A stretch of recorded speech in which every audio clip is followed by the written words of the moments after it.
Hello, dear fans, friends, and subscribers. This is a very, very early cricket happening show this morning on the Boxing Day, 26th of December. And dear subscribers, yes, for the first time, I have turned on the subscribers tab. So basically, normally I used to select anyone, but today I've gone to select the subscribers. So all my dear subscribers of cricket happenings, if at all you wish to join on the bandwagon, you can join in, and you can send me messages, and we can get chatting here. Probably I have a limited time today, but still something that I could probably contribute. But today, on this Boxing Day cricket happening show, it's the two test matches. One is Australia taking on South Africa. Australia on the first day were absolutely relentless. They just continued the good work that they did in the first test. Yes, the first test was, as we know, the pitch was absolutely spiteful, but here the Australians really, really on a pitch which was not very difficult for batting, I would say. It was much easier than the previous one. The Aussies bowled out the South Africans for 189. Cameron Green ripping through the South African lineup by getting his maiden 5 wicket haul. Now, what Cameron Green does is with his height and bounce, he can extract a lot of bounce out of the wickets. And besides that, he bowled in the good areas. Now, the other game, as you know, New Zealand are touring Pakistan, and this is the first test match which was played in Karachi. That was the first day of the first test match between Pakistan and New Zealand. And Pakistan definitely taking the honors, no doubt about it, as they closed the day at 317 for 5 at close of play with Babar Azam on a princely 161 not out, which happens to be his 99th Test century. And what a player Babar Azam is. He has taken everything, the whole burden on himself. And with Mohammad Rizwan not being there, Sarfraz Ahmed, I was telling yesterday that Mohammad Rizwan not being in the mix of things was a big sort of really baffled me. But I have to say that even though he was not there, Sarfraz Ahmed looked a bit shaky. But what he did is he bailed Pakistan out of a crisis along with Babar Azam by contributing 89 useful runs. So that is definitely going to be, something which is going to help him, because he has been selected ahead of Mohammad Rizwan. And here comes the comeback man, Sarfraz Ahmed, making a difference with his 89, which really bailed Pakistan out of a real crisis. If you look at the card there for Pakistan, they at one point of time, the New Zealand spinners had already had them in an absolute bind, 110 for 4, and the next wicket falling at 306, which really, really tells you that it was a 196 runs partnership which ensued between both these players. Well, so now let's get first into the MCG, into the Melbourne Cricket Ground, and see what really happened on Boxing Day. Third test, it was a good toss to win for Australia under the circumstances. And an absolutely chock-a-block stadium at the Melbourne Cricket Ground. There was not a single space that you could even squeeze in, especially considering it's a public holiday there in Australia as a Boxing Day. And what a traditional Boxing Day test we had here with the South Africans. Really bowled out for 189.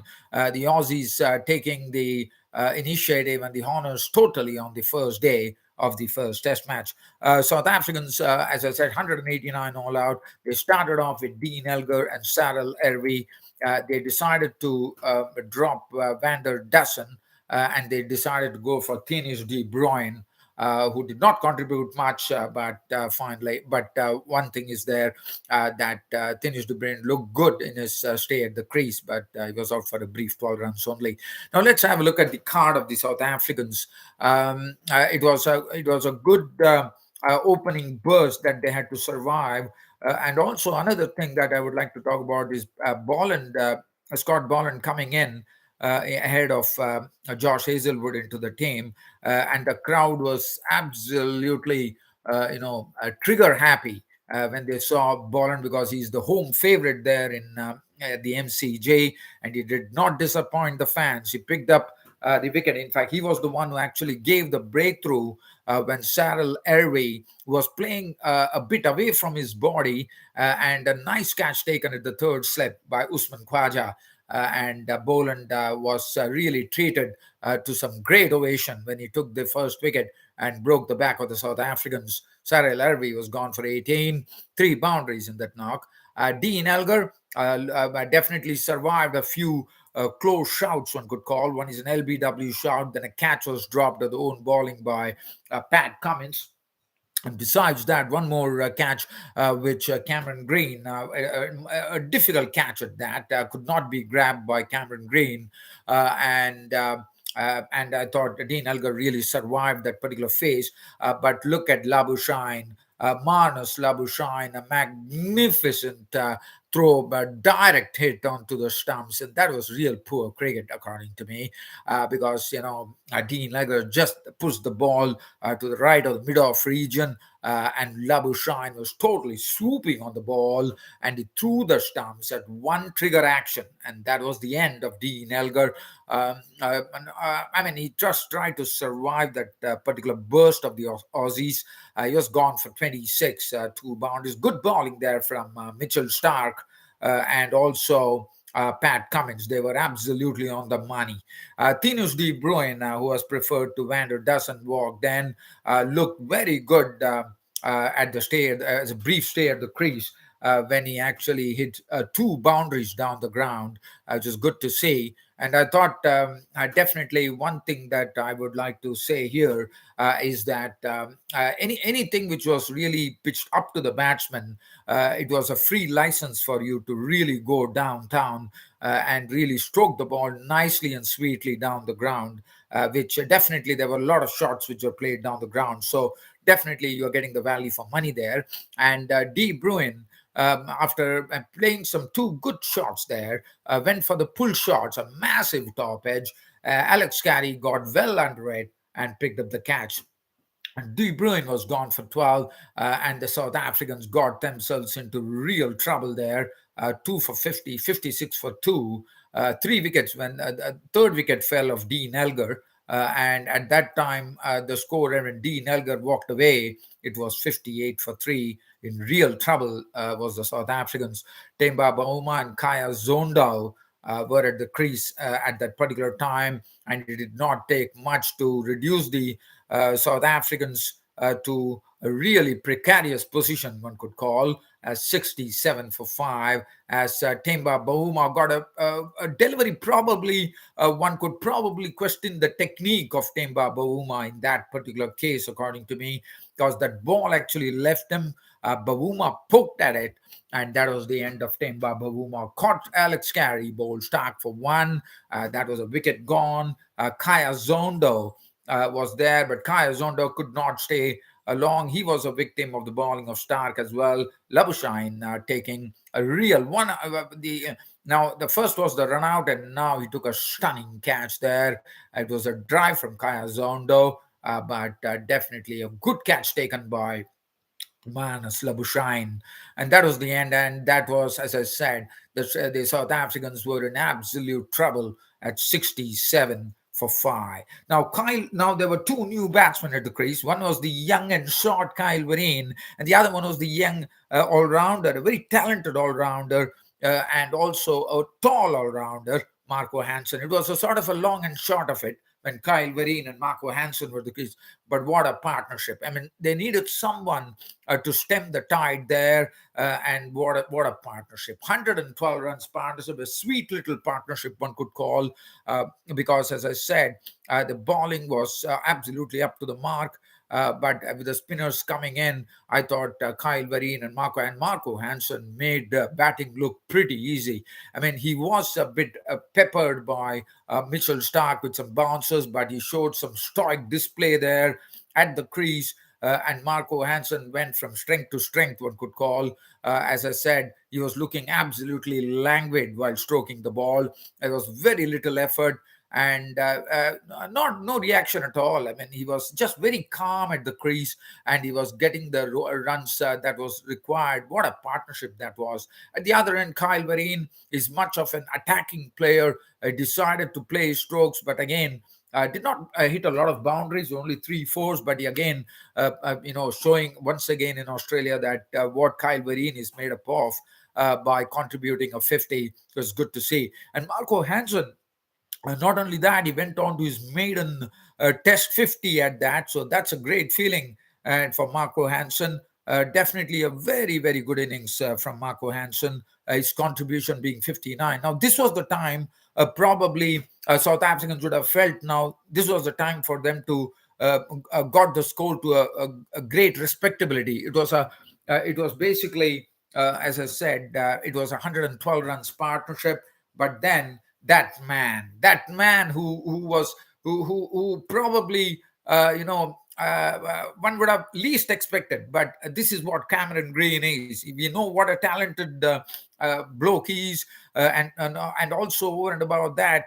he has been snapped up in the Indian Premier League 2023 as well, as you know. And this is what Cameron Green did. The first, so this partnership between Marco Hansen and Kyle Vereen was broken when Kyle Vereen was the first to depart. It was Kyle Vereen after making 52.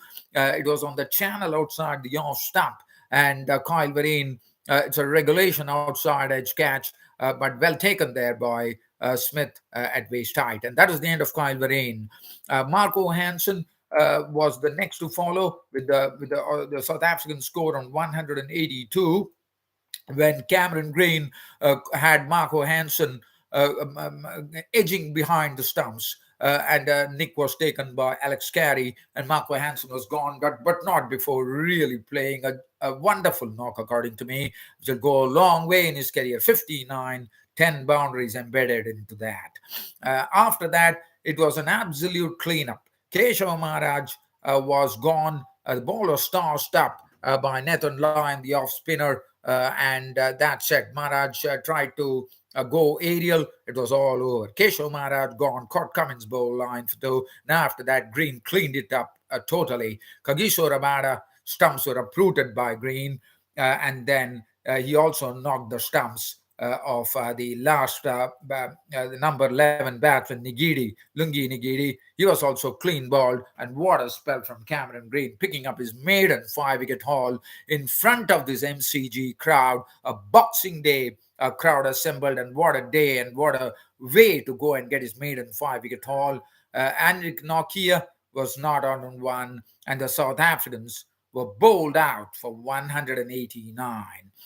Mitchell Stark, 13 overs, 2 maidens, 2 for 39. Pat Cummins, none for 30. Scott Boland, the hometown hero, 1 for 34, didn't disappoint.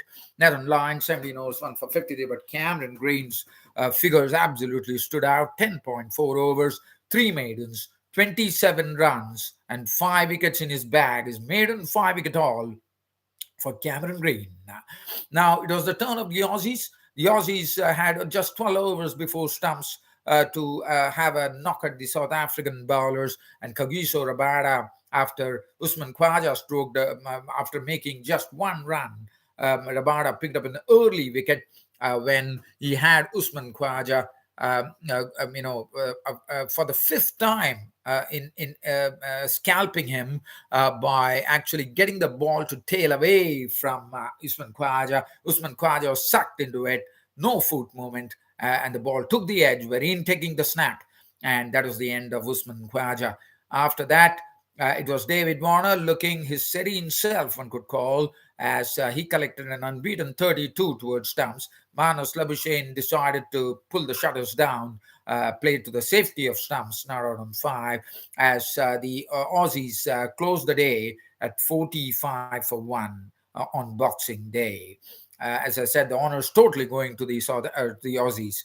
Rabada, 1 for 24, none for 1 for Lungi Giri. Hansen, we didn't see any spin here, none for 8, none for 7. That was the first day's play on the Boxing Day of the second test match, but it was a really, really a very interesting day at that.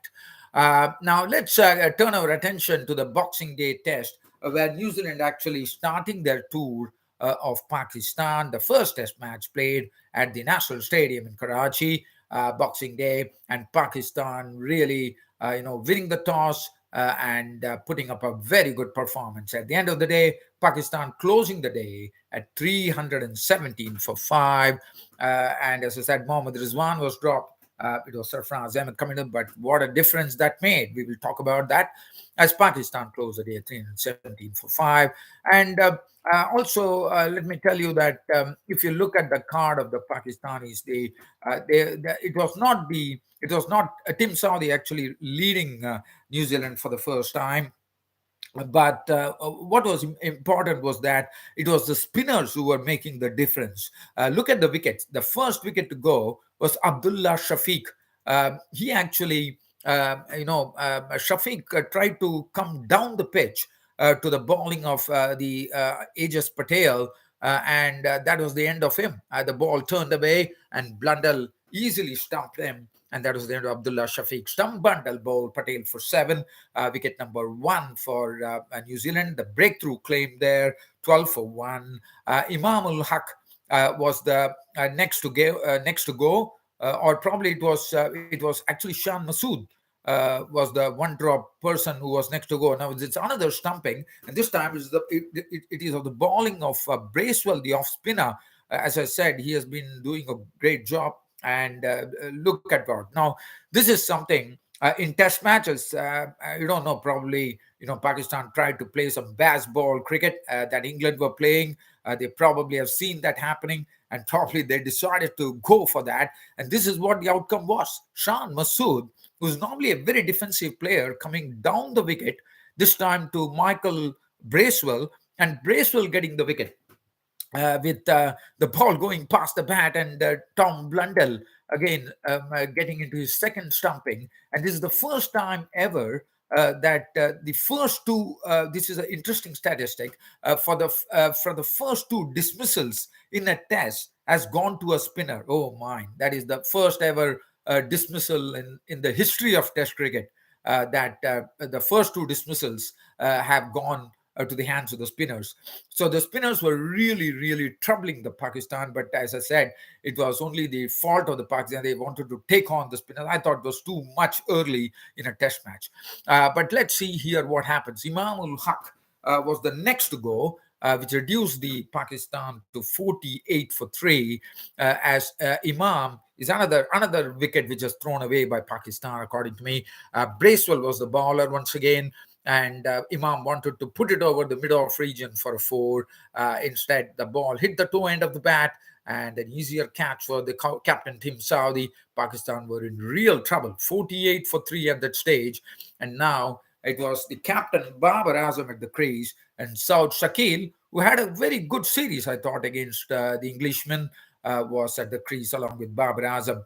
But Saud Shakil, they tried to say to it that they tried to steer Pakistan out of trouble from 48 for 3. The score went on to 110. So Saud Shakil trying to rein himself in, but then Tim Saudi, the captain of New Zealand, broke